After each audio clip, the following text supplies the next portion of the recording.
Les jambes d'une veuve ont lâché sur le sentier tandis que ses enfants pleuraient de faim, jusqu'à ce qu'un montagnard sorte de l'ombre, portant un espoir qu'elle croyait depuis longtemps enterré. La neige mordait ses chaussures jusqu'à ce que ses pieds deviennent durs comme de la pierre, chaque pas plus lourd que le précédent. Martha Granger haletait, des nuages blancs s'élevant dans le vent glacial. Derrière elle, ses deux enfants trébuchaient. Sarah, 10 ans, serrait la main de son petit frère, le tirant vers l'avant, bien que ses propres lèvres fussent gercées par la soif. Daniel, à peine âgé de 6 ans, gémissait en essayant de suivre. Ses bras maigres serraient fermement le paquet de chiffons qu'il transportait, la dernière chose qui leur appartenait.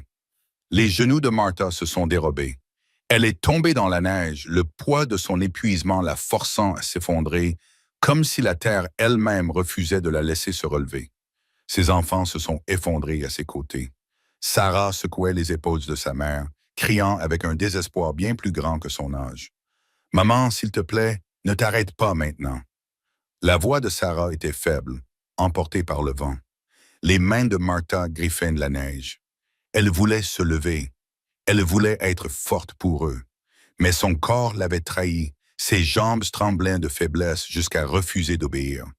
Des larmes brûlaient ses joues gelées. « Je ne peux pas vous porter plus loin, » sanglota-t-elle, la voix brisée, les mots comme des couteaux dans sa poitrine. « Mes jambes, elles me lâchent. » Daniel se pressa contre elle, sa petite poitrine haletante alors qu'il essayait de ne pas pleurer. « Maman, ne nous quitte pas, s'il te plaît. » Pendant un instant, la tempête sembla s'apaiser, la nature sauvage et blanche à perte de vue retenant son souffle. Martha baissa la tête, pressa ses lèvres contre les cheveux de Daniel et murmura une prière entre deux respirations tremblantes. « Seigneur, s'il te reste un peu de miséricorde pour moi, fais que quelqu'un nous trouve avant que le froid ne nous emporte. » Et quelqu'un les trouva.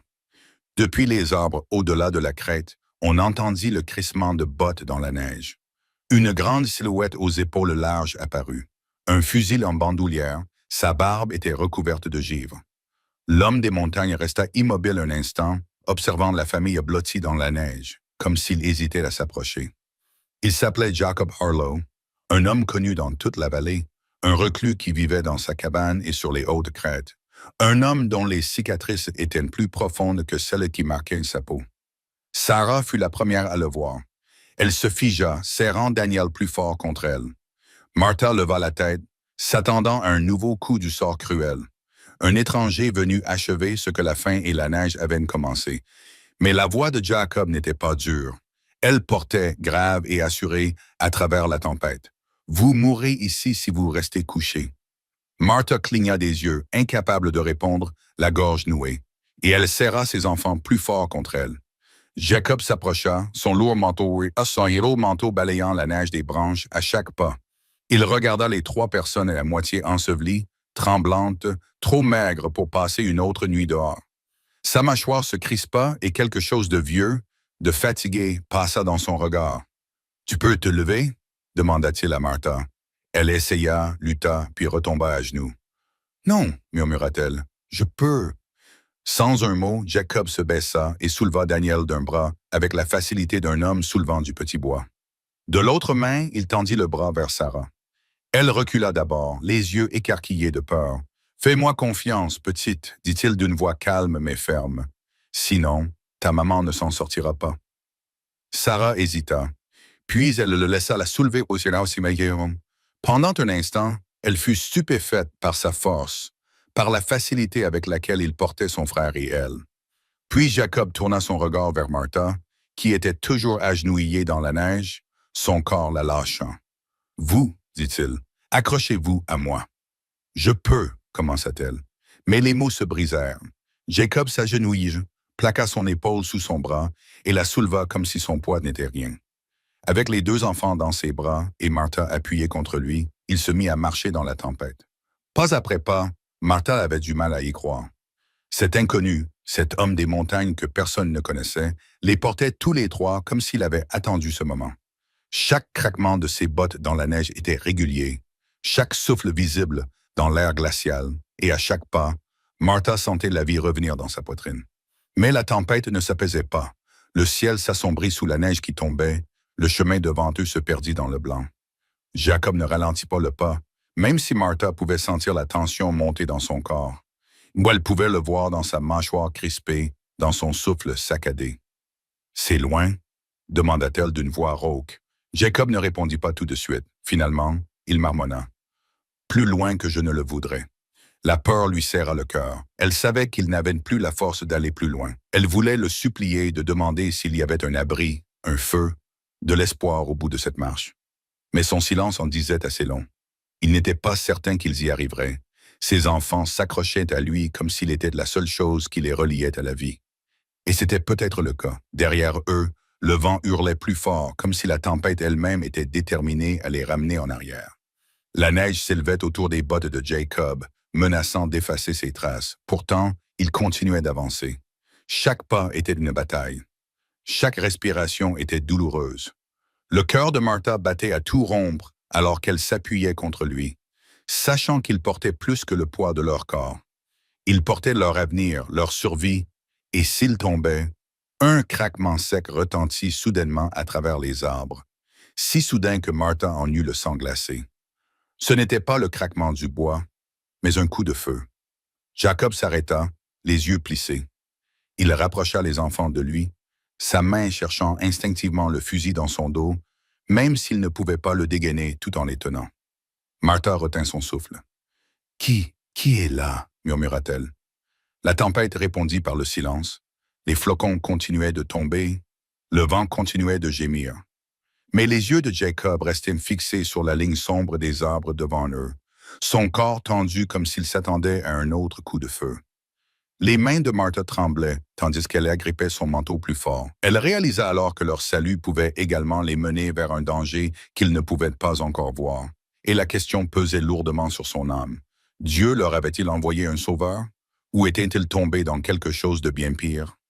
Les bottes de Jacob s'enfonçaient plus profondément dans la neige, chacun de ses pas portant le poids de 3 vies qui s'accrochaient à lui. Le coup de feu résonnait encore dans les oreilles de Martha, plus aigu que l'air froid qui lui brûlait les poumons. Son cœur battait de manière irrégulière. Ses jambes tremblaient sous elle, même si elle s'appuyait sur la force de Jacob pour rester debout. Le visage de Sarah était devenu pâle contre l'épaule du chasseur, ses yeux se tournant vers la lisière des arbres, tandis que Daniel enfouissait sa tête contre la poitrine de Jacob, tremblant comme un poulain dans sa première tempête. Le silence qui suivit semblait plus lourd que le coup de feu lui-même. La tempête étouffait les sons, mais les yeux de Jacob ne quittaient pas les ombres des arbres. L'instinct de Martha lui criait qu'ils étaient observés. Elle essaya de scruter la blancheur, mais tout ce qu'elle voyait était un flou de branches qui bougeaient et de neige qui tombait. « Restez silencieuse », murmura Jacob d'une voix basse et calme, mais pleine d'attention. « Ne bougez pas tant que je ne bouge pas. » Martha déglutit péniblement et acquiesça. Elle resserra son étreinte sur son manteau, les doigts indoloris par le froid. Son corps était engourdi, à l'exception des battements de son pouls. Un autre bruit se fit entendre, le léger crissement de la neige sous un poids. Pas la légèreté d'un animal, pas la fuite d'un cerf, mais le bruit délibéré de bottes. Quelqu'un était là. Jacob serra la mâchoire, son souffle formant de la vapeur. « Qui est-ce là ?» cria-t-il dans la tempête, sa voix résonnant comme un défi. Pas de réponse, seulement le sifflement du vent dans les pins. Sarah gémit doucement et Jacob la serra contre lui. Il ajusta sa position, équilibrant les enfants comme s'il ne pesait rien, libérant sa main droite pour dégainer le fusil dans son dos d'un mouvement rapide et habile. Martha vit ses jointures se creuser autour de la crosse, vit ses yeux se plisser comme ceux d'un homme qui avait affronté le danger plus de fois qu'il ne pouvait le compter. Puis une voix s'éleva des arbres, rude, moqueuse et trop proche. « Regarde ce que la tempête a entraîné sur le sentier. Je croyais que tu restais discret, Arlo. Je ne savais pas que tu t'étais adouci pour les errants. » Martha se figea. Il connaissait son nom. Qui que soient ces hommes, ils n'étaient pas des étrangers pour Jacob. Jacob ne broncha pas. Sa voix était calme, mais elle avait un ton tranchant. « Tu n'as aucun droit ici. Sors de là. » 3 silhouettes émergèrent de la neige tourbillonnante. Des fusils pendaient à leur cou. Leurs manteaux étaient rapiécés de fourrure. Leurs visages étaient protégés du vent, mais leurs yeux brillaient d'une lueur affamée et cruelle. Des hommes de la frontière qui prenaient ce qui leur plaisait et se souciait un peu de qui en payait le prix. Martha sentit son estomac se nouer. Elle serra Sarah plus fort contre elle, bien que la fillette fût déjà dans les bras de Jacob. Son esprit était envahi par la peur. Allait-il emmener les enfants? Allait-il la laisser mourir dans la neige? L'homme qui avait parlé le premier s'avança. Il était large d'épaules, avec une cicatrice sur la joue qui brillait dans la lumière pâle. « Tu ne peux pas les emmener tous les trois, Jacob. Donne-le-nous. Nous veillerons à ce qu'ils trouvent un abri. » La voix de Jacob devint grave et menaçante. « Vos abris sont des tombes. J'ai vu ce que vous faites. » L'homme ricana, tandis que ses compagnons s'agitaient nerveusement. « Les temps sont durs, les tempêtes sont pires que celles que nous avons connues depuis des années. À mon avis, le mieux à faire avec les vagabonds est de s'en débarrasser. Tu veux garder cette femme? Très bien, mais les jeunes, ils nous rapporteront quelque chose si nous les échangeons dans la ville basse. » Martha eut le souffle coupé. « Non, murmura-t-elle en secouant violemment la tête, sa voix se brisant dans le vent. Vous ne les toucherez pas. Je vous en prie, mon Dieu. » Jacob se déplaça, se plaçant entre les hommes et la famille derrière lui. Il posa doucement Sarah et Daniel dans la neige, sans jamais baisser son fusil, les yeux rivés sur les trois personnes devant lui. « Restez derrière moi, leur dit-il calmement, d'un ton qui ne laissait place à aucun doute. Martha serra ses enfants contre elle, les bras tremblants, et les attira sur ses genoux. Elle pouvait sentir le cœur de Sarah battre à tout rompre sous son petit corps, Daniel s'agrippant si fort qu'elle craignait qu'il ne lui brise les côtes. L'homme balafré leva son fusil, mais sans viser pour l'instant.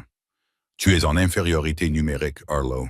Tu vas sacrifier ta vie pour des gens que tu viens de rencontrer. » Le regard de Jacob était froid, déterminé, préférable à celui de laisser les charognards les emporter. Un silence s'installa, la tempête tourbillonnant autour d'eux. Pendant un instant, le temps sembla s'être figé, comme si la neige elle-même attendait de voir ce que Jacob allait choisir. Puis l'homme cracha dans la neige. « Fais comme tu veux. » Il leva son fusil. Le bruit d'un coup de feu déchira l'air. Martha poussa un cri, couvrant la tête de ses enfants, son corps se préparant à une douleur qui ne vint jamais.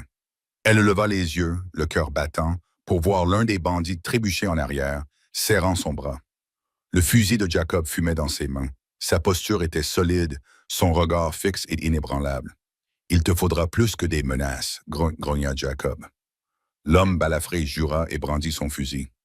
L'autre bandit hésita, la peur vacillant dans ses yeux, alors que la tempête redoublait d'intensité et que la visibilité diminuait.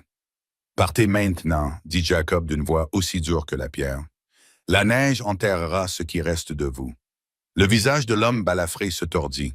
Pendant un long moment, il sembla prêt à tirer, mais le vent hurla, son compagnon blessé gémit, et quelque chose dans le regard inébranlable de Jacob fit hésiter sa main. Finalement, il cracha à nouveau et recula d'un pas. « Ce n'est pas fini, Arlo. Tu regretteras de nous avoir croisés. » Les trois hommes se fondirent dans la blancheur des arbres, leurs pas s'estompant dans la tempête jusqu'à ce qu'il ne reste plus que le vent. Martha tremblait, respirant rapidement, les yeux rivés sur le dos de Jacob. Il ne s'était pas encore retourné, son fusil toujours prêt, comme s'il s'attendait à un autre coup de feu provenant des ombres. Ce n'est que lorsque le silence s'éternisa qu'il baissa son arme. Il se tourna vers Martha et ses enfants blottis contre elle. Son expression était aussi dure que la montagne elle-même, mais ses yeux s'adoucirent légèrement. « Vous n'êtes pas en sécurité ici, dit-il d'une voix calme, bien que sa respiration fût saccadée. Ni à cause de la tempête, ni à cause d'eux. Nous partons maintenant. » Martha ouvrit les lèvres, mais aucun mot ne sortit. Elle ne put que hocher la tête, serrant Sarah et Daniel plus fort contre elle. Jacob remit son fusil en bandoulière, prit les enfants dans ses bras comme s'ils ne pesaient rien et tendit sa main libre à Martha. Elle la saisit, forçant ses jambes à avancer, même si chaque pas lui semblait difficile. Ils continuèrent à marcher, la tempête s'intensifiant. Mais désormais, Martha n'avait plus seulement peur du froid. Elle savait que ces hommes reviendraient. Elle l'avait vu dans leurs yeux, et lorsqu'ils reviendraient, Jacob ne serait peut-être pas capable de tous les protéger. Pourtant, elle le suivit, pas après pas, dans cette blancheur impitoyable. Les heures se confondaient, son corps avançait parce que Jacob ne la laissait pas tomber. Quand elle crut enfin ne plus pouvoir continuer, la silhouette d'une cabane émergea de la tempête. Une forme trapue à moitié enfouie dans la neige, de la fumée s'échappant faiblement de la cheminée. Un soulagement la traversa comme un feu, mais il fut de courte durée, car juste au moment où Jacob atteignait la porte, Martha entendit quelque chose qui la figea sur place. Le grognement sourd des loups qui tournaient dans l'obscurité au-delà de la clairière. Et cette fois, le fusil de Jacob ne suffirait pas. Le grognement roulait dans la tempête, plus profond que le gémissement du vent, assez primitif pour glacer le sang de Martha. Elle resserra son étreinte sur Sarah et Daniel, les tirant vers elle alors que la cabane se profilait à quelques pas seulement. Le salut était si proche et pourtant soudainement inaccessible. La neige lui piquait le visage, mais ce n'était rien comparé à la terreur qui lui parcourait l'échine. Jacob se figea sur place, les épaules droites, la tête tournée vers le bruit. Ses oreilles avaient appris depuis longtemps à distinguer les bruits de la nature sauvage, le sifflement d'une branche de pin se brisant sous la glace, le craquement sec d'une congère qui se déplace, le cri d'un corbeau au-dessus de sa tête. Ce n'était rien de tout cela. C'était la faim à quatre pattes qui tournait en rond dans l'obscurité. À l'intérieur maintenant, sa voix était basse, urgente, sans hésitation. Martha acquiesça, mais ses jambes vacillaient, tremblant sous elle de fatigue et de peur. Elle essaya de forcer son corps à avancer, serrant ses enfants si fort qu'ils gémissaient, leurs petits visages pressés contre sa jupe. Jacob plaça les enfants dans les bras de Martha, les deux à la fois, bien que sa force faillît céder sous leur poids. « Ne les lâche pas », ordonna-t-il en la stabilisant d'une main et en la poussant vers la porte de l'autre. « Je te couvre. » Martha trébucha, ses bottes s'enfonçant profondément dans la neige, ses bras tremblants sous le poids de Sarah et Daniel, qui s'accrochaient désespérément à elle. Elle ne s'était jamais sentie aussi faible, mais elle n'avait jamais eu autant besoin d'être forte. Elle savait qu'un faux pas, une hésitation, et ils tomberaient tous. Derrière elle, Jacob leva son fusil d'un mouvement fluide, les yeux plissés contre les flocons de neige qui brouillaient la ligne des arbres. Les grognements s'intensifièrent. Ils étaient désormais plusieurs, 3, peut-être 4, apparaissant et disparaissant, leurs ombres fantomatiques se déplaçant parmi les pins. La porte de la cabane était presque ensevelie, recouverte d'un amoncellement de neige. Martha l'atteignit, cherchant à tâtons le loquet avec ses doigts gelés, tout en équilibrant les deux enfants. La panique lui serra la poitrine lorsque la porte résista, gelée. Elle tira de toutes ses forces, le souffle coupé par les sanglots. « Ça ne marche pas, Jacob, je te tiens. » Continue de tirer. Il tira un coup de feu dans les arbres, le craquement résonnant dans la tempête. Les loups hurlèrent et se dispersèrent, mais il savait que ce ne serait que pour quelques secondes. Il se précipita vers Martha, passa sa main devant elle pour abaisser le loquet. Avec une force qui fit vibrer le cadre, il poussa la porte pour l'ouvrir. La chaleur du feu les accueillit, faible, mais réelle. À l'intérieur, Martha tomba à moitié dans la cabane, entraînant Sarah et Daniel avec elle, leurs sanglots se déchaînant maintenant qu'un mur les séparait de la tempête. Elle se retourna et regarda avec horreur Jacob, qui restait dehors, fusil prêt, scrutant les ombres. Une silhouette surgit des arbres, un loup, maigre et gris, les yeux brillants dans la tempête. Il montra les crocs et se lança dans la neige, flou de faim et de muscles. Jacob tira à nouveau, le flash illuminant son visage, la neige, la bête. Le loup s'effondra en plein saut, glissant jusqu'à s'arrêter à quelques mètres de la porte. Un autre grognement suivit sur la droite. Jacob se retourna, mais le deuxième loup hésita, retournant dans l'obscurité en grognant. « Ils reviendront », marmonna Jacob d'une voix sinistre. Il poussa la porte pour la fermer, claquant la lourde poutre qui la barrait. Ce n'est qu'alors qu'il laissa échapper un long soupir, la neige fondant dans sa barbe, la poitrine haletante. Martha serra ses enfants contre elle, le cœur battant si fort qu'elle crut qu'il allait exploser. Elle ne pouvait s'empêcher de le regarder, cet homme qui les avait portés à travers la tempête, face au fusil, et qui maintenant fixait les loups sans même broncher. La voix de Sarah était faible, rompant le silence. « Maman, sommes-nous en sécurité maintenant? » Martha déglutit, caressant les cheveux de sa fille, bien que ses propres mains tremblaient. « Nous sommes en sécurité pour cette nuit, » murmura-t-elle. Bien que son regard se soit posé sur Jacob, elle connaissait la vérité. La sécurité était temporaire, aussi fragile que de la glace fine. Jacob posa son fusil contre le mur, se déplaçant avec l'assurance d'un homme habitué au danger.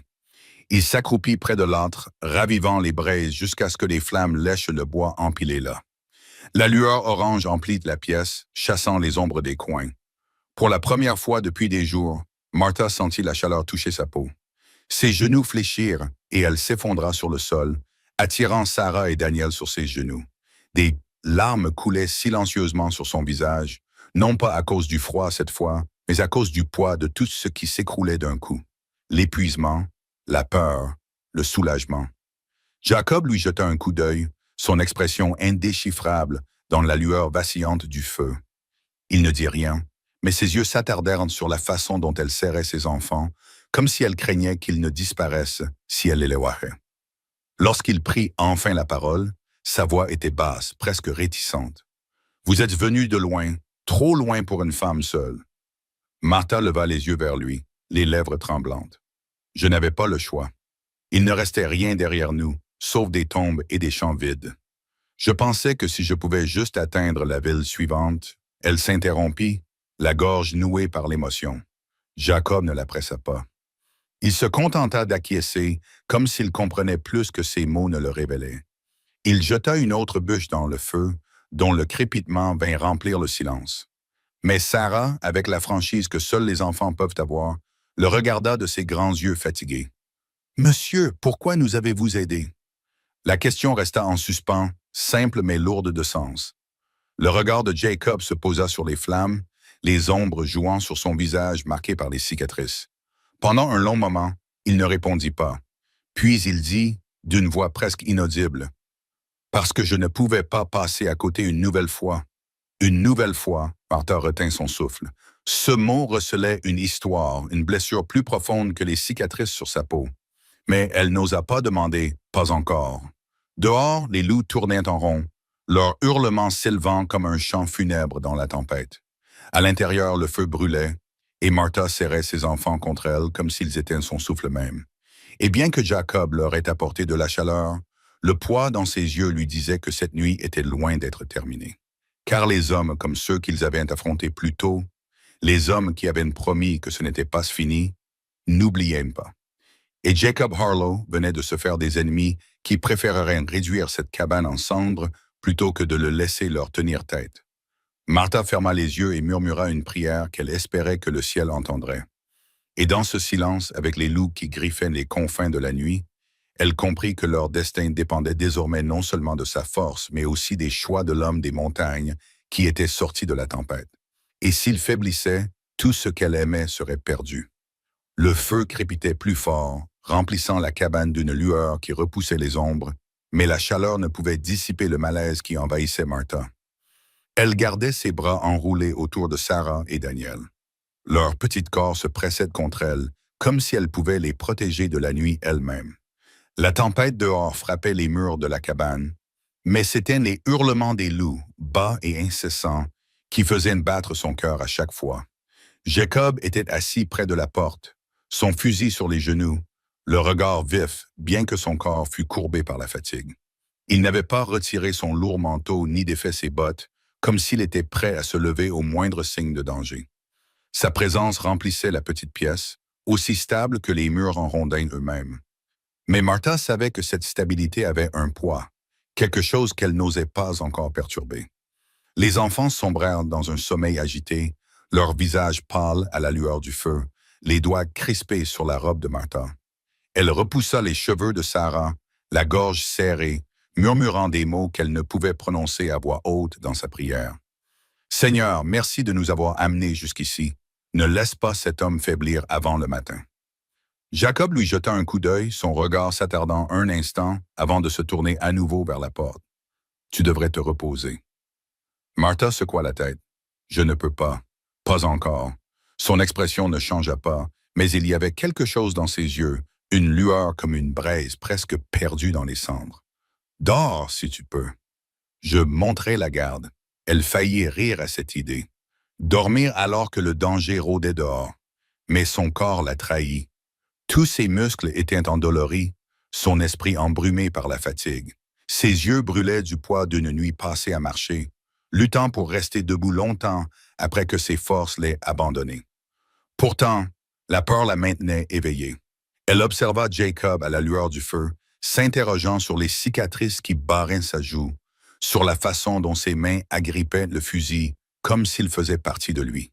Ce n'était pas un homme qui les avait rencontrés par hasard. Non, il portait une histoire aussi lourde que la sienne, peut-être même plus lourde. Le silence s'étira, seulement rompu par le crépitement des brindilles dans le feu. Puis Jacob prit la parole, d'une voix calme, mais qui tranchait avec le silence. Vous avez de la famille quelque part, Martha déglutit. Plus maintenant. Les mots étaient tranchants et définitifs, mais une fois prononcés, d'autres jaillirent comme si son âme avait attendu trop longtemps pour être entendue. Mon mari est mort au printemps dernier. Les récoltes ont été mauvaises. La ville m'a tourné le dos quand j'ai demandé de l'aide. Je pensais que si je pouvais atteindre le prochain village, mes enfants auraient une chance, mais j'ai mal évalué la tempête. Jacob acquiesça lentement, sans surprise dans les yeux, sans pitié non plus. Juste la dure compréhension d'un homme qui avait déjà vu de telles fins. « Et vous, demanda-t-elle, bien qu'elle n'en eût pas l'intention, pourquoi vivez-vous ici, loin des gens? » Pendant un instant, il resta figé, la mâchoire serrée, le regard fixé sur la porte. Puis, avec une lourdeur qui semblait atténuer la chaleur du feu, il murmura « Parce que les gens meurent quand je reste trop près d'eux. » Martha sentit son souffle se couper. La pièce semblait rétrécir. Essaya, la chaleur du feu engloutie par le froid qui s'accrochait à ses mots. Elle ouvrit la bouche, mais avant qu'elle n'ait pu poser sa question, le bruit de griffes raclant le bois frappa la porte. Sarah remua, gémissant dans son sommeil. Daniel se blottit contre elle. Jacob se leva d'un mouvement rapide, le fusil levé, les yeux rivés sur la porte. Les grognements s'intensifièrent, suivis d'un bruit sourd contre le bois. De la poussière tomba des poutres au-dessus d'eux. « Il l'atteste », dit Jacob d'un ton sinistre. Martha serra ses enfants dans ses bras, le cœur battant si fort qu'elle crut qu'il allait lui briser les côtes. Tiendra-t-elle? Jacob ne répondit pas tout de suite. Il appuya son épaule contre le cadre de la porte, à l'écoute. Puis il se tourna vers elle, la voix basse et autoritaire. « Fais-les rester calmes. S'ils parviennent à entrer, ne bouge pas tant que je ne te le dis pas. » Elle retint son souffle. « Et si toi, ils ne le feront pas? » intervint-il fermement. Un autre coup de porte fit trembler la cabane. Un grognement déchira la nuit, plus aigu cette fois, plus proche. Les loups ne tournaient plus autour. Ils essayèrent de forcer l'entrée. Jacob tira un coup de feu à travers la fente près de la porte. Le bruit fit trembler les murs, le flash éclairant son visage dans l'obscurité. Un hurlement suivit, puis le silence, rompu seulement par le gémissement de la tempête. Mais le silence était pire. Cela signifiait que la meute n'était pas partie. Ils attendaient, réfléchissaient, planifiaient. Jacob baissa le fusil et le rechargea d'un geste rapide et habile. Son regard se posa sur Martha et les enfants. Cela ne s'arrêterait pas cette nuit. Ils attendraient un moment de faiblesse. Les loups n'abandonnent jamais. Les mains de Martha tremblaient tandis qu'elle lissait les cheveux de Sarah, ses lèvres murmurant une prière silencieuse. L'air dans la cabane s'épaississait de fumée et de peur. Les heures passaient, chacune marquée par le grattement des griffes, le bruit sourd des corps contre les murs, l'écho des grognements qui lui nouaient l'estomac. Le feu brûlait faiblement, Jacob l'alimentant avec du bois jusqu'à ce que son tas diminue. Les ombres s'allongeaient, oppressantes. Lorsque l'aube finit par poindre, grisâtre, à travers les fissures de la cabane, le soulagement de Martha fut de courte durée. Car devant la porte, au-delà des congères, de nouvelles traces apparurent. Pas seulement des empreintes de pattes, mais aussi des bottes. Jacob jura entre ses dents, non pas par blasphème, mais par frustration, car il savait que le danger ne venait jamais seul. Il se tourna vers Martha, la voix tendue. « C'est eux. » Son sang se glaça. Les hommes de la nuit dernière. Il acquiesça, les yeux plissés. Ils reviennent pour récupérer ce qu'ils pensent leur appartenir. Et maintenant, les loups ne sont plus les seuls à rôder. Martha retint son souffle, l'air dans ses poumons lui brûlant la gorge. Elle serra Sarah et Daniel contre elle, les yeux fixés sur Jacob. Il se tenait droit, fusil à la main, les épaules face à la tempête.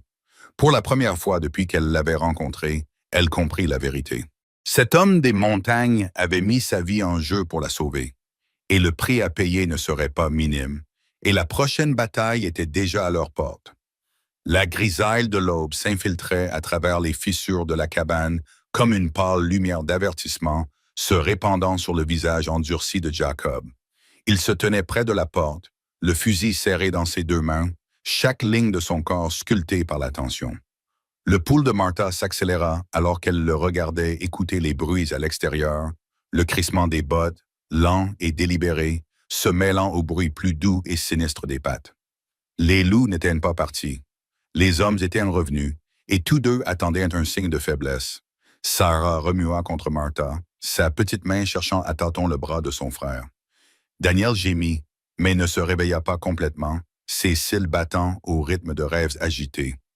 Martha lissa leurs cheveux, murmurant une prière sur leur tête. « Seigneur, protège-nous maintenant. Protège la main de cet homme, car nos vies en dépendent. » Jacob lui jeta un regard, puis se tourna à nouveau vers la porte. Il parla d'une voix destinée à ses seules oreilles, basse mais ferme. « Ils vont d'abord nous tester. Ils vont pousser contre les murs, voir si nous sommes désespérés. N'ouvre pas tes potes, pour rien au monde. » Sa gorge se serra. « Même si ce n'est pour rien, dit-il fermement, coupant court à sa protestation. Ils vont essayer des ruses. Les loups comme les hommes. Tiens tes enfants et reste immobile. » Martha acquiesça, bien que la peur la tenaillait. Elle serra Sarah et Daniel plus fort contre elle, pressant leur visage contre sa robe, les lèvres tremblantes tandis qu'elle embrassait le sommet de leur tête. Le silence à l'extérieur s'étira, tendu comme une corde prête à se rompre. Puis vint le premier coup, pas un coup violent, mais un coup sec et moqueur. Jacob ne broncha pas. « Bonjour, Harlow », dit l'homme balafré avec son mépris habituel. Sa voix trahissait son amusement malgré la tempête. « Il y a une foule qui attend dehors. On a pensé vous rendre visite, vu que vous avez recueilli des errants. C'est très généreux de votre part. » Jacob ne répondit pas. Il resta immobile, les yeux rivés sur la porte, le doigt effleurant le pontet. L'homme gloussa, le son s'intensifiant. « Tu as toujours été têtu, Harlow, mais nous savons que tu ne peux pas garder M là-dedans éternellement.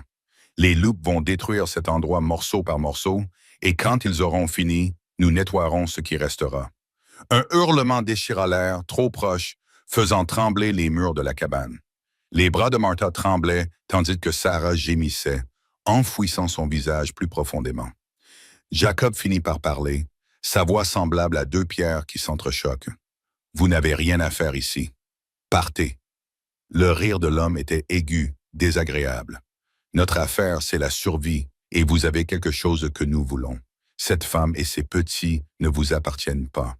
Remettez-nous M, et nous vous laisserons peut-être garder votre peau. » Le cœur de Martha battait à tout rompre. Sa respiration était rapide et superficielle. Elle secoua violemment la tête, serrant ses enfants plus fort, même si les hommes ne pouvaient pas la voir. Jacob serra les mâchoires, mais son ton resta ferme. « Pas question. » Après une pause, sa voix se durcit, aussi froide que la neige dehors. « Alors tu as choisi la mort. » Le crissement des bottes se fit entendre autour de la cabane, en cercle. Puis le silence revint. Les loups répondirent par des grognements qui résonnaient contre les murs. Martha murmura, « Ils vont entrer. » Jacob ne la regarda pas, mais ses yeux s'adoucirent en l'espace d'un instant. « Qu'ils essayent. » Le bruit suivant brisa le fragile silence de la cabane. Le bruit sourd d'un corps qui se cognait contre la porte. De la poussière tomba des poutres. Sarah poussa un cri et Daniel se réveilla en hurlant de peur. Martha les fit taire, les berçant dans ses bras, leur murmurant frénétiquement « Tout va bien, tout va bien », même si elle-même n'y croyait guère. Jacob leva son fusil, visant la porte. Les coups reprirent plus fort cette fois, et des éclats de bois volèrent du cadre. Les loups hurlèrent en chœur, griffant les murs extérieurs. C'était un siège de la faim, tant humaine que bestiale. « Restez baissés », aboya Jacob au moment où une fenêtre volait en éclats. Une jambe chaussée d'une botte passa à travers, suivie du canon d'un fusil. Jacob tira. La détonation retentit dans le petit espace. L'intrus hurla en tombant en arrière. Un autre homme jura à l'extérieur. Les loups grognèrent plus fort, excités par le bruit et l'odeur du sang. Les oreilles de Martha sifflèrent. Ses enfants sanglotaient contre sa poitrine, mais Jacob ne s'arrêta pas. Il se précipita vers la fenêtre brisée, rechargea son arme avec une rapidité qui semblait instinctive, puis tira à nouveau dans la neige. Un autre cri, un autre corps s'écrasant contre la neige. La voix de l'homme balafré s'éleva, furieuse. « Tu vas le regretter, Arlo. Brûlez tout, les gars. Voyons combien de temps il tiendra quand les murs seront réduits en cendres. » Martha sentit son sang se glacer. Le feu. Ici, dans la tempête. C'était de la folie, mais une folie redoutable. Jacob jura entre ses dents. Ce n'était pas un blasphème, mais le grognement d'un homme confronté à un choix mortel. Il se tourna vers Martha, les yeux brûlants. « S'ils incendient cette cabane, c'est fini. Nous devrons partir. Peux-tu courir? » Martha regarda ses enfants, épuisés, affamés, tremblants, et le désespoir lui serra la gorge, mais elle acquiesça. « Si je le dois. » Le regard de Jacob était ferme, inflexible. « Alors prépare-toi. » L'odeur suivit. Une fumée légère, mais indéniable, s'infiltrait par les fissures. Le feu qu'ils avaient prié la nuit dernière menaçait maintenant de devenir leur tombeau. Martha serra Sarah et Daniel contre elle, murmurant des prières frénétiques, le cœur brisé à chaque mot. La main de Jacob se crispa sur le fusil. Son corps se recroquevilla comme un loup, prêt à frapper. La tempête hurlait dehors, le feu vacillait à l'intérieur, et à ce moment-là, Martha comprit la vérité. Ce n'était ni la pitié des hommes dehors, ni la faim des loups qui décideraient de leur sort, mais la volonté de l'homme qui se tenait désormais entre eux et le monde. Et le prochain battement de cœur exigerait un choix que personne ne pourrait défaire. La fumée s'épaississait rapidement, s'échappant par les fissures des murs de la cabane, se mêlant à la chaleur du feu de la cheminée jusqu'à étouffer les airs. La gorge de Martha brûlait à chaque respiration, ses bras se resserrant autour de Sarah et Daniel, alors que leur toux lui brisait le cœur. Elle essaya de protéger leur bouche avec les plis de sa robe, les berçant alors que son propre corps tremblait. Le visage de Jacob était sculpté dans l'acier, alors qu'il appuyait une main contre la porte, l'autre agrippant le fusil. Son regard se posa sur les poutres du plafond, du bois sec, vieux et fragile, du genre à s'enflammer comme de l'amadou. Il serra les mâchoires. Les hommes à l'extérieur ne bluffaient pas. Si la cabane brûlait, la famille à l'intérieur brûlerait aussi. « Restez baissés », ordonna-t-il d'une voix calme mais ferme. Il s'agenouilla et balaya les braises de l'âtre pour étouffer les flammes avant que la fumée ne s'épaississe. Les enfants gémissaient à chaque bruit sourd provenant de l'extérieur, à chaque grognement des loups qui tournaient autour de leur prison comme un roulement de tambour. Un autre coup retentit contre la porte, accompagné d'un rire cruel. La voix de l'homme balafré résonna à travers la tempête. « Sors, Harlow. Mieux vaut mourir de froid que brûler vif, tu ne crois pas? » Jacob plissa les yeux. « Ils veulent que je sorte, » marmonna-t-il en jetant un regard à Martha. « Si je sors, ils vont m'attaquer. Si je ne sors pas, ils vont nous brûler vifs. » La voix de Martha tremblait lorsqu'elle répondit, serrant ses enfants contre elle. « Alors ne pars pas.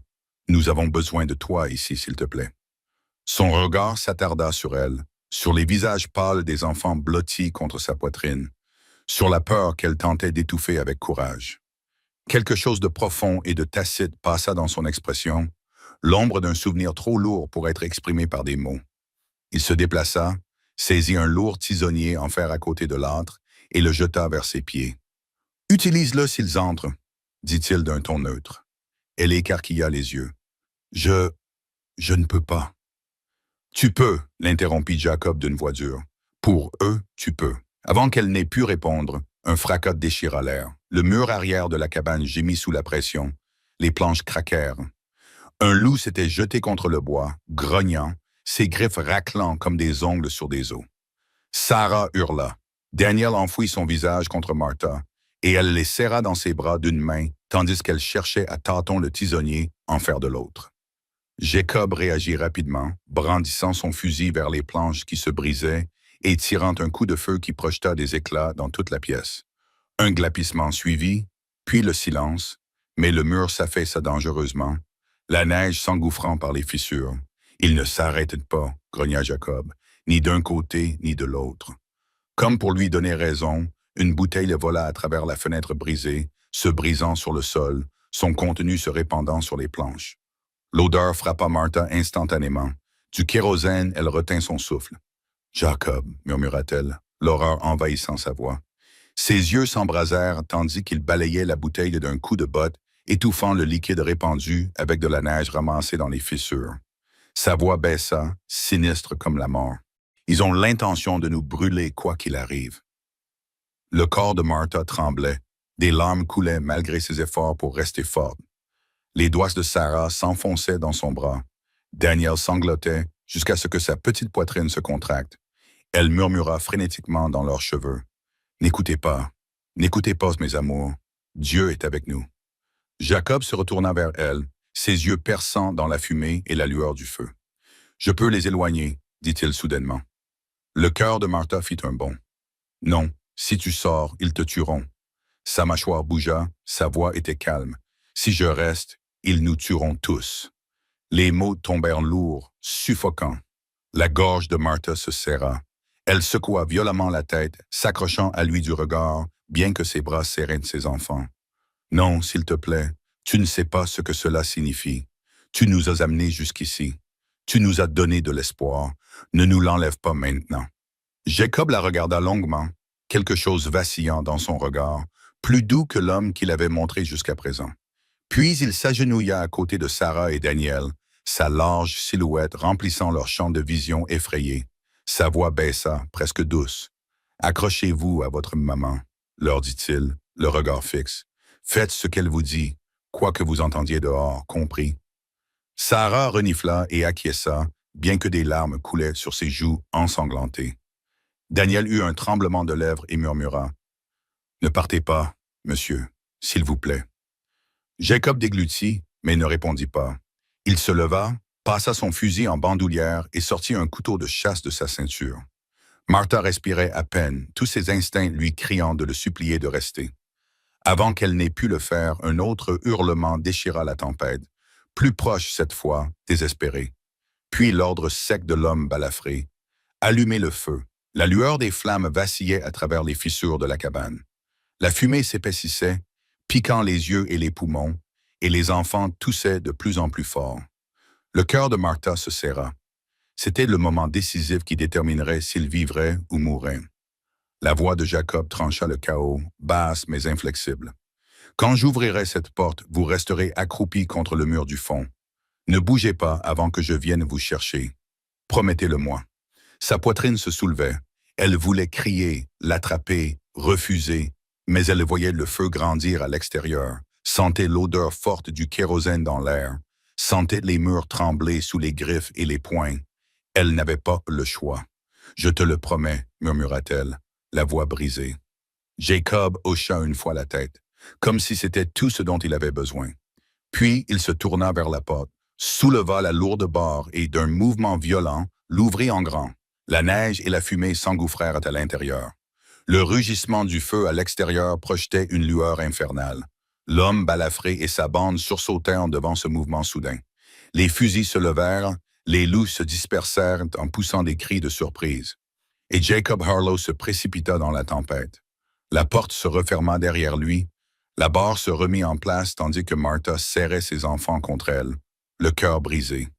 Sa silhouette disparut dans le blizzard, engloutie par la lumière du feu et la neige. Des coupes de feu éclatèrent à l'extérieur, des cris se mêlant à des grognements, la bataille se déchaînant dans la tempête. Martha pressa son front contre les cheveux de ses enfants, les berçant désespérément tandis que la cabane tremblait sous le chaos qui régnait à l'extérieur. Elle murmura sans cesse. « Seigneur, protège-le. Seigneur, protège-le. » Puis, soudain, le silence. Pas le calme de la paix, mais le silence de l'attente. Martha retint son souffle, serra ses enfants dans ses bras, jeta un coup d'œil vers la porte. Le cœur figé entre la peur et l'espoir, car dans ce silence, une seule vérité importait. Quelqu'un allait revenir. Mais elle ne savait pas si ce serait Jacob.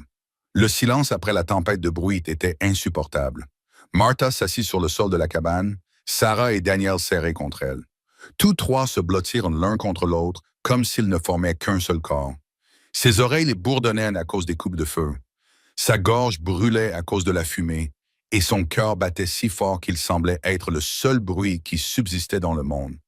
Elle n'osait pas bouger, n'osait pas respirer trop fort de peur qu'un seul bruit ne trahisse leur position à celui ou celle qui se trouvait maintenant derrière la porte. Les minutes s'étirèrent comme des heures. Le feu dans la cheminée s'était éteint. La fumée s'était dissipée mais flottait encore dans l'air. La petite main de Sarah agrippait les plis de la robe de Martha jusqu'à ce que ses jointures blanchissent. Daniel enfouissait son visage dans les genoux de sa mère, ses gémissements étouffés, presque inaudibles. Puis, de faibles bruits de bottes crissant dans la neige se firent entendre. Martha tourna brusquement la tête vers la porte, le souffle coupé. Elle sentait son pouls battre dans ses doigts. Le bruit s'intensifia, lent, traînant, irrégulier. Celui qui s'approchait ne marchait pas avec l'assurance d'un homme indemne. Chaque pas était lourd, tendu. Sarah murmura, à peine audible. « Maman, c'est lui ?» Martha ne put répondre.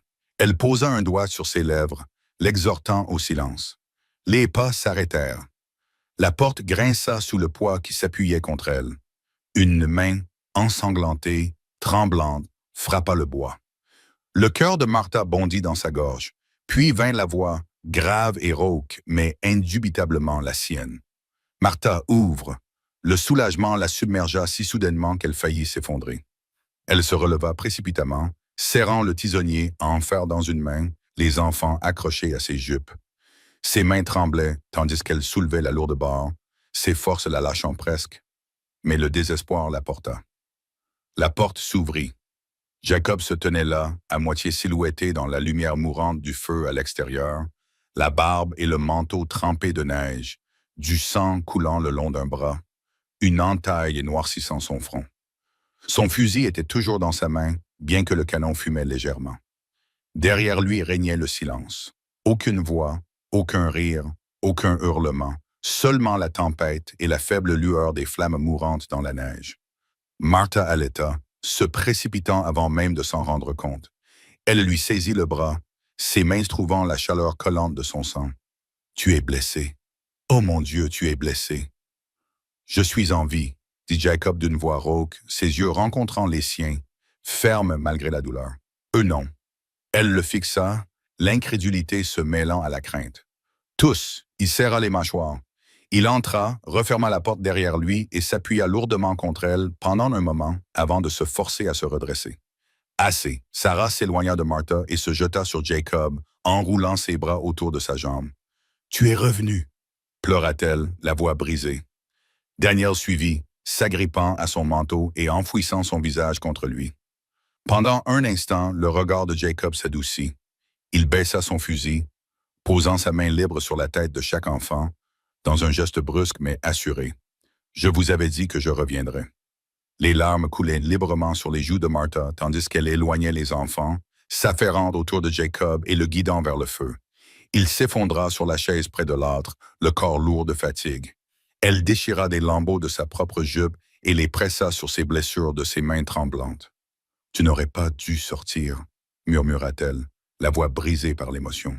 « Tu aurais pu mourir. »« Je devais le faire, » l'interrompit-il d'un ton définitif.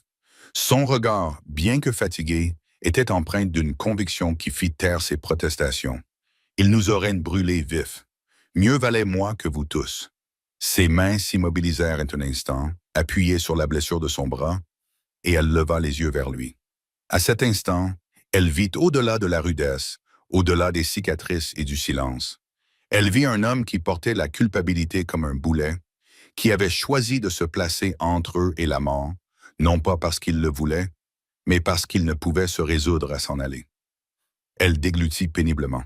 « Tu nous as sauvés. » Il ne répondit pas, se contentant de se pencher en arrière, fermant les yeux un bref instant, la poitrine se soulevant et s'abaissant lourdement. Dehors, la tempête faisait rage, le vent hurlant autour de la cabane comme les fantômes de ceux qui étaient tombés. Les loups s'étaient enfuis, leur faim surpassée par la violence des hommes. Et pourtant, même si le danger immédiat était passé, Martha savait qu'ils n'étaient pas en sécurité. Pas vraiment. Le monde au-delà de ces murs était toujours marqué par la faim, la cruauté, le froid. Mais pour la première fois depuis des semaines, voire des mois, elle sentit quelque chose remuer dans sa poitrine. Une étincelle fragile et tremblante qu'elle croyait avoir perdue à jamais. L'espoir, des heures passèrent avant que Jacob ne bouge à nouveau, ses blessures bandées du mieux que Martha avait pu. Les enfants s'étaient blottis contre elle, endormis malgré la peur persistante. Le feu crépitait doucement, projetant une lumière douce sur le visage de Jacob. « Tu devrais dormir, » murmura Martha d'une voix douce. Il ouvrit les yeux, fatigué mais alerte. « Je ne peux pas. Les loups reviendront, peut-être d'autres hommes aussi. » Elle secoua la tête. « Tu ne peux pas monter la garde éternellement. Tu vas craquer. » Il l'observa, ses yeux s'attardant sur les cernes sous les siens, sur ses épaules affaissées par l'épuisement. « Toi aussi. » Leurs regards se croisèrent longuement, la lumière du feu vacillant entre eux. Finalement, Jacob reprit la parole, d'une voix plus basse, plus douce qu'elle ne l'avait jamais entendue. « Il y a des années, j'avais une famille, une femme, une petite fille. La fièvre les a emportés tous les deux en une semaine. » Il fit une pause, déglutissant péniblement, les yeux fixés sur le feu. « Je les ai enterrés là-haut, sur la crête. Je n'ai laissé personne m'approcher depuis. Je me suis dit que si je restais seul, je ne perdrais plus rien. » Martha retint son souffle, portant la main à sa bouche. Elle s'était interrogée sur la douleur dans ses yeux, la lourdeur de son silence. Maintenant, elle comprenait. Il tourna son regard vers elle, à nu et sans défense. « Mais quand je t'ai vu dans la neige, je n'ai pas pu m'en aller. Pas encore une fois. » Ses larmes coulèrent sans qu'elle puisse les retenir, roulant sur ses joues. Elle tendit la main, effleurant son bras indemne. Un geste simple, mais rempli de gratitude. Toute la tendresse douloureuse qu'elle ne pouvait exprimer. « Alors ne pars pas, » murmura-t-elle. « Ne pars pas. Plus jamais. » Jacob serra les mâchoires, ferma les yeux et prit une longue inspiration. Et bien qu'il ne dise rien, sa main recouvrit la sienne, rugueuse et cailleuse, mais chaude. La tempête faisait rage à l'extérieur, mais à l'intérieur de la cabane, quelque chose de fragile prenait racine. Une promesse tacite, mais aussi réelle que le feu qui les maintenait en vie. Et pourtant, même si l'espoir vacillait à la lueur du feu, Martha savait que le monde ne les laisserait pas tranquilles. Les hommes que Jacob avait tués avaient des proches, des alliés, des ennemis qui n'oublieraient pas. La neige pouvait recouvrir les corps, mais la vengeance avait toujours le moyen de retrouver sa trace. Et quand ce serait le cas, cette famille, nouvellement unie par la survie et le sacrifice, serait confrontée à une épreuve encore plus grande que le feu ou les loups. Au matin, la tempête s'était calmée. Le vent s'était réduit à un murmure qui sifflait faiblement à travers les fissures des murs de la cabane. La neige recouvrait le monde extérieur d'un manteau épais et blanc, effaçant la violence de la nuit, lissant le sang et les corps brisés d'un calme trompeur. Mais Martha savait que cette n'était qu'un mensonge. La nature pouvait enterrer le passé dans le silence, mais les hommes n'oubliaient pas.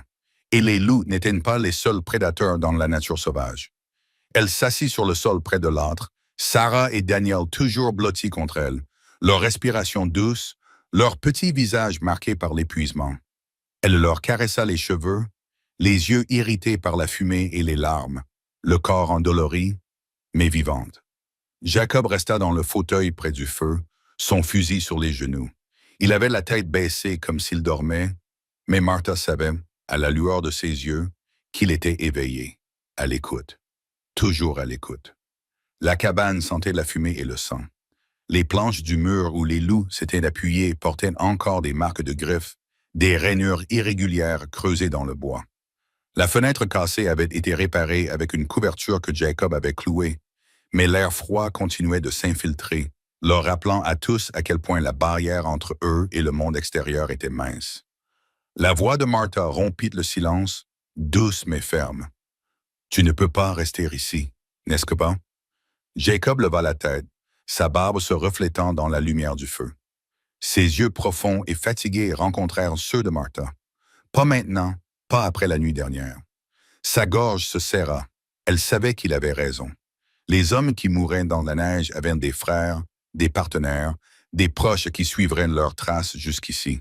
Et même s'ils ne le faisaient pas, le souvenir de ce qui s'était passé allait hanter la vallée. Jacob Harlow avait versé du sang. Cette dette ne resterait pas impayée. « Que vas-tu faire ?» demanda-t-elle, la voix tremblante en jetant un coup d'œil à ses enfants. Il hésita, détournant le regard vers la fenêtre, comme si l'horizon pouvait lui apporter une réponse. Il y a un col au nord qui mène aux crêtes où personne ne va. La vie y est dure, mais calme, et on y est en sécurité pendant un certain temps. C'est un moment. Il marqua une pause, puis ajouta d'une voix grave qui emplit la petite cabane. Tu peux venir. Ces mots frappèrent Martha comme un coup de poing. Elle eut le souffle coupé et serra Sarah et Daniel contre elle dans un élan protecteur. Pendant des mois, elle les avait portés pas à pas à travers les tempêtes et la faim, espérant seulement atteindre la prochaine ville, trouver la prochaine miette de pain, avoir une nouvelle chance de survivre. Et voilà qu'un homme lui offrait plus que la survie, une chance d'être en sécurité. Une chose qu'elle croyait perdue à jamais. Mais la peur la fit hésiter. « Nous ne ferions que vous ralentir, murmura-t-elle. Jacob se pencha en avant, posant un bras sur son genou, la lumière du feu faisant ressortir les cicatrices sur son visage. Ses yeux brûlaient d'une intensité tranquille. « Vous les avez portés jusqu'ici. Tu ne m'as pas encore ralenti. » Ses larmes menaçaient à nouveau de couler, mais elle essayait de les retenir. Elle regarda Sarah, qui remuait légèrement, murmurant dans son sommeil, les mains toujours agrippées à son frère S. Daniel bougeait contre ses genoux, son petit corps chaud, fragile, dépendant d'elle pour tout. Pouvait-elle les emmener plus loin dans la nature sauvage, loin des villes, loin des gens? Pouvait-elle faire confiance à cet homme dont le passé était gravé dans le silence et les cicatrices? Pourtant, la vérité était claire dans son cœur. Partout où Jacob Arlo allait, le danger le suivait, mais la protection aussi. La nuit dernière l'avait prouvé. Il était resté debout alors que d'autres auraient fui, il s'était battu alors que d'autres auraient capitulé. Et quelque part, au milieu des loups et du feu, elle avait vu quelque chose dans ses yeux. Pas seulement le poids de son chagrin, mais l'étincelle d'un homme qui voulait, qui avait besoin d'une raison pour se battre à nouveau. Elle déglutit péniblement, sa voix à peine plus forte qu'un murmure. « Si nous venons, les garderez-vous en sécurité? » Vraiment en sécurité. Le regard de Jacob ne vacilla pas.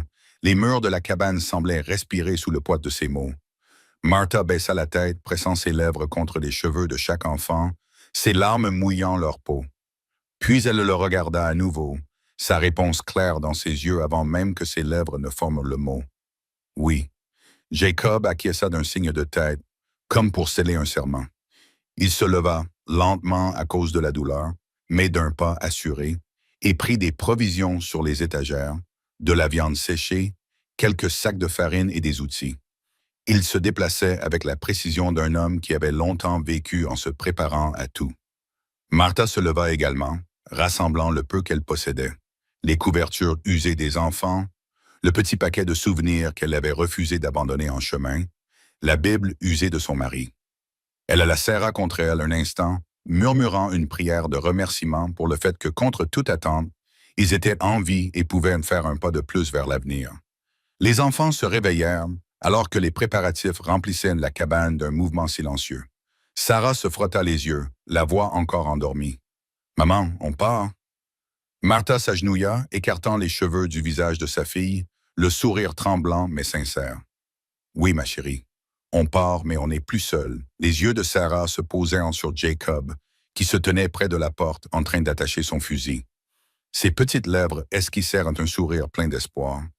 Daniel bâilla, encore à moitié endormi, et s'appuya contre l'épaule de Martha.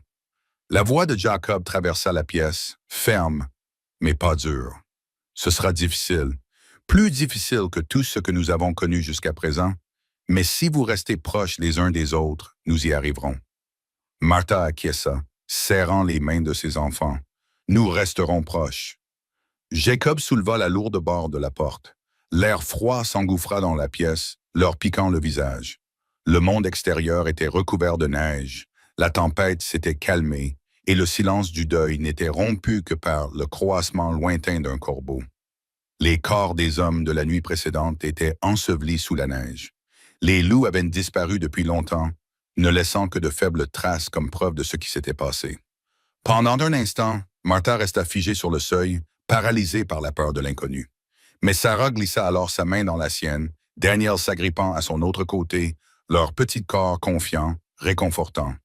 Et juste devant, Jacob se tenait debout, tel une ombre contre la neige, se retournant pour croiser son regard avec une expression qui promettait la force là où la sienne faiblissait.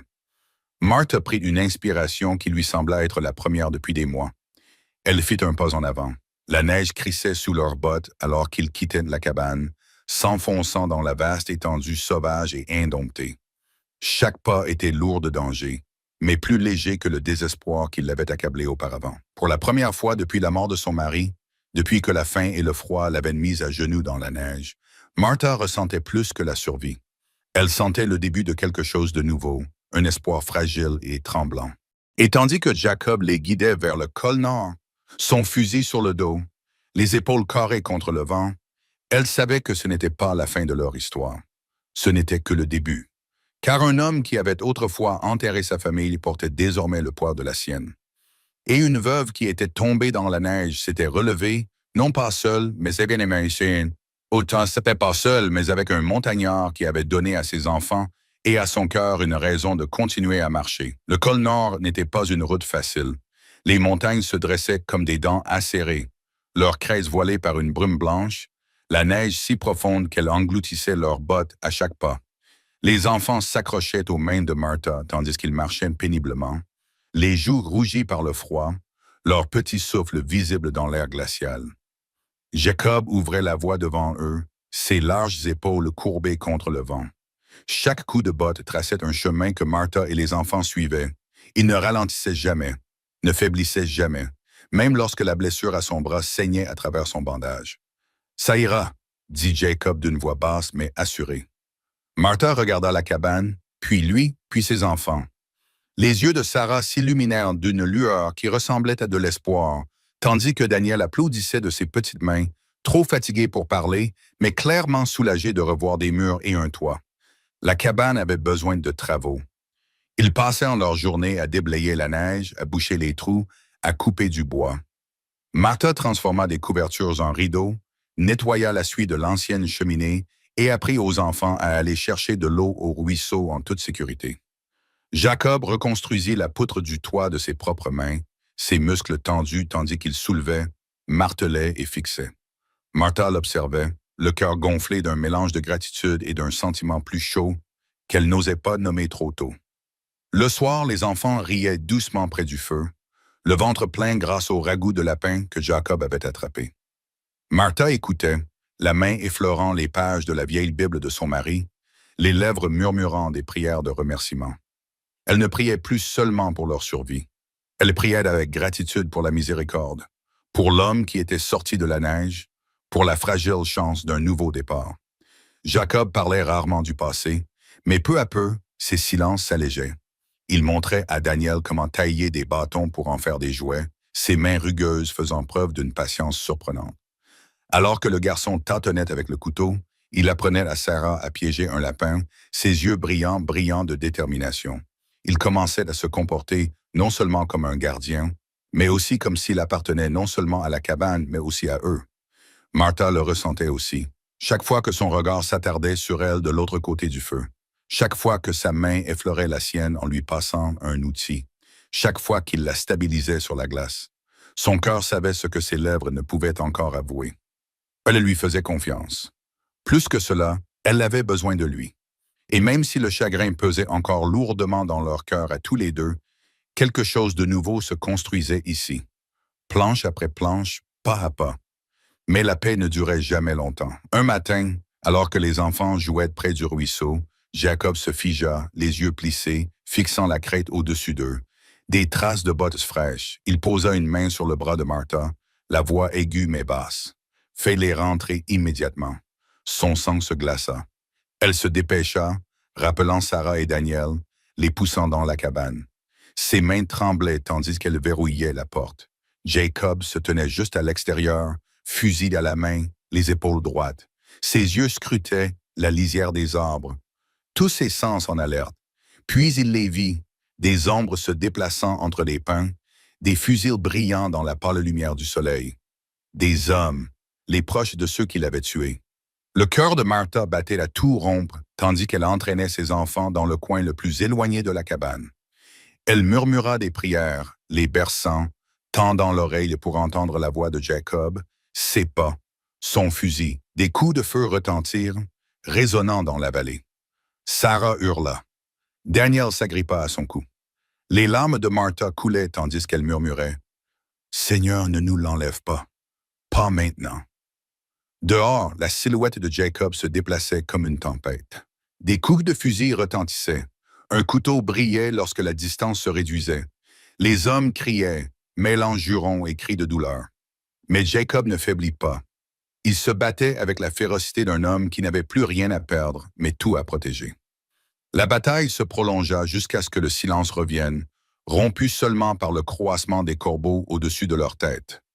Lorsque Jacob finit par rentrer en titubant dans la cabane, le manteau déchiré, le sang coulant d'une nouvelle blessure sur le côté, Martha s'effondra de soulagement.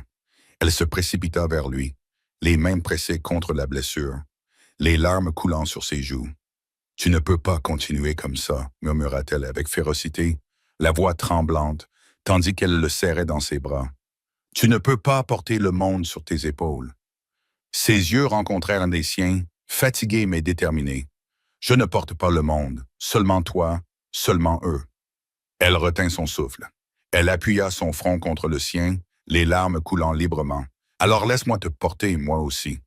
À ce moment-là, entouré des sanglots effrayés de ses enfants, l'odeur de fumée et de sang encore présente dans l'air, Jacob lâcha enfin prise.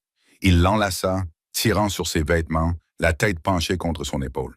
Pour la première fois depuis des années, il se laissa embrasser. Les saisons passeraient, la cabane deviendrait plus solide à chaque réparation, ses murs remplis de rire et de silence. Sarah apprendrait à chasser. Daniel deviendrait fort en coupant du bois. Martha leur apprendrait à tous les deux les hymnes qu'elle chantait près du feu.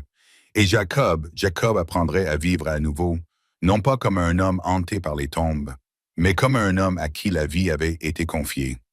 Les montagnes ne promettaient pas la paix. Les loups continueraient de hurler. Les tempêtes continueraient de faire rage. Des hommes pourraient encore venir, la vengeance dans les yeux. Mais malgré tout cela, Jacob et Martha restèrent ensemble, liés par le feu, par le sang, par la nuit où le désespoir avait cédé la place à l'espoir. Et même si le monde extérieur ne cesserait jamais de les mettre à l'épreuve, à l'intérieur des murs de cette cabane, quelque chose d'inébranlable avait été construit. Une famille, une promesse et un avenir sculpté dans la nature sauvage où il n'y avait autrefois que perte. Ah, Mas agora eu ela. colocava a Malena Mas a gente. em Lavoie, né? A gente perguntou pra ela se ela tava em Lavoeira, ela falou que não. A gente perguntou pra ela se ela tava em superexposição. Ela falou que mais ou menos, e superexposição ela falou mais ou menos. E eu não acho que a Clara Santos. Talvez a Clara Santos possa ajudar a gente, mas eu acho que ir até a Suza dos Santos não ajuda a gente, porque. Não, foi uma medida desesperada, tipo, de conseguir acesso a Clara Santos. Não foi querendo entrar lá, assim, sabe? Aí eu não sei se vocês têm meios de comunicar com a Clara. Eu realmente não faço ideia. Não, a Clara apareceu ontem do nada, eu tava tristaça. Ela falou que assistiu eu me debulhando na porrada com o mestre. Você acabou com o mestre? Mano, botei ele ensangrando, ele tava, mano, debulhado, xoxo, fudido, capenga, e ele foi embora num raiozinho de Arcânia. Se a Arcânia levou ele pra proteger ele, eu vou ficar muito puta, mas eu acho que só ele meteu o pé mesmo, que ele é um covarde do caralho. Que eu matei, sei lá eu quantas milhares de pessoas do exército dele. Aí depois ele falou, vou usar a natureza, spawnou um zilhão de Wither. Aí depois ele falou, vamos na mão, eu e tu mesmo. Aí nós foi na mão, eu e ele. Mano, foi sinistro, mas eu adorei. Foi... Ai, parece que deve ter se divertido muito. Me diverti. Tá, vamos pro bunker. Querem carona? Vamos. Bora. É carona, GG? Ei.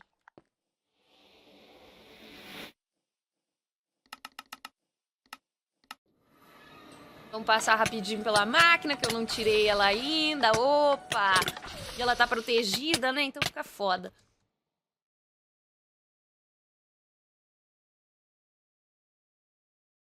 Tá, só não invadir o espaço do Hugo lá que vai dar bom, que o coitado tá... Não sei nem onde é, minha falou, então fica tranquila. Na fonte ali.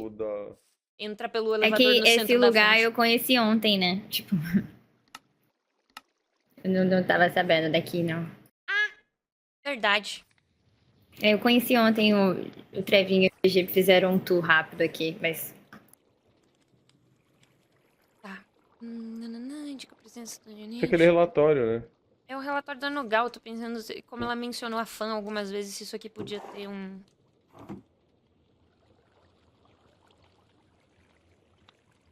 Cadê o Sots e a Kel? Tipo, Ah, eles vão entrar no grupo quando... Eles foram fazer o quê? Eles... Calma. Eu achei que eles iam vir direto pra cá. Por isso que eu perguntei.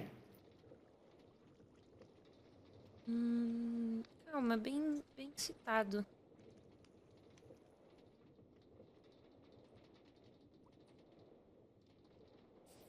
Deixa eu ver.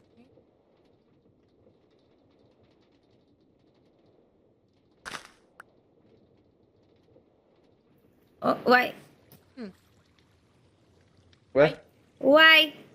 Esburacaram e eu caí aqui. Quem esburacou? Acho Não que sei. você. Não. Foi o Trevinho. Tá, deixa eu ver se tem luzes aqui pra gente preparar o... Tem luz aqui, eu trouxe algumas.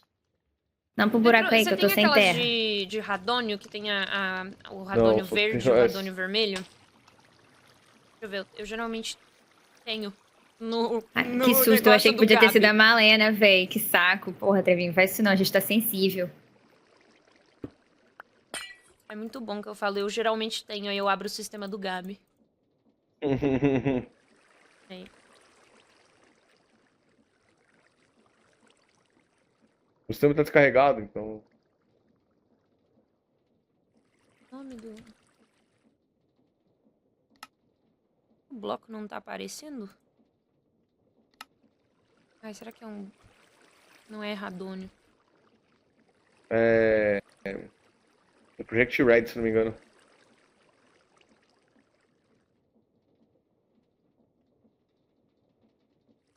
É nessas horas que eu me arrependo Aqui é o cristal de Rubrânia? É. Aqui. Tá, achei.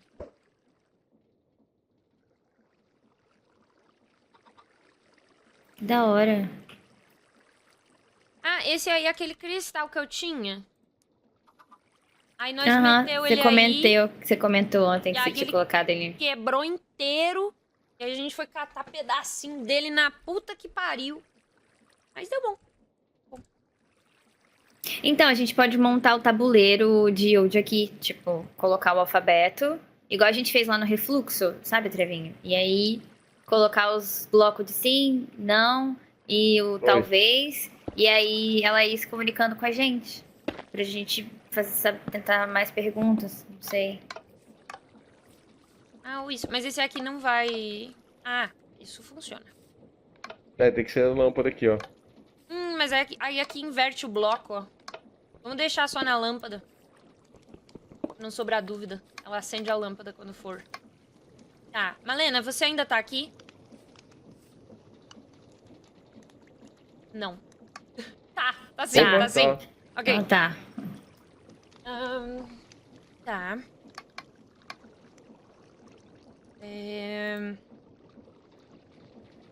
Faz uma pergunta, Gigi. Você que é a criança.